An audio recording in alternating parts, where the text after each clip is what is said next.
In today's video, I'm going to teach you how to lock a PDF in Bluebeam. If you share PDFs that you don't want others to edit, print, or copy from, Bluebeam Revu makes it easy to add password protection and set precise permissions. I'll walk you through the process clearly so you can secure your document with confidence. Start by opening your PDF in Bluebeam Revu. Make sure you're working with the final version you want to secure, because once you add protection and save, those restrictions will apply every time the file is opened. It's also a good idea to have a secure place to store any passwords you create, as they can't be recovered if forgotten.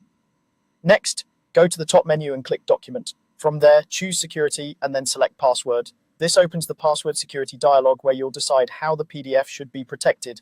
You'll see two types of passwords. The first is a password to open the document. When you set this, no one can open the PDF without entering the correct password. The second is a permissions password. This doesn't block opening the file, but it does control what someone can do after they open it. With a permissions password, you can restrict printing, editing, and copying text or images. Only someone who knows the permissions password can change or remove those restrictions later. Choose the option that fits your needs. If the content is sensitive, add a password to open the document. If you want to allow viewing but prevent changes or copying, set a permissions password and define the limits. For stronger protection, you can use both. When creating passwords, use something memorable to you but hard for others to guess, combining length with a mix of characters.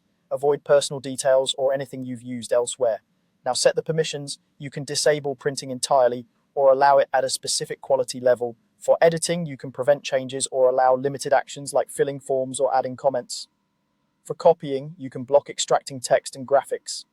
Think about your audience and how they'll use the file. For example, if collaborators need to annotate but not alter content, allow comments while restricting other edits. When everything looks right, click OK, then save the PDF. Saving bakes the security settings into the file so they take effect going forward.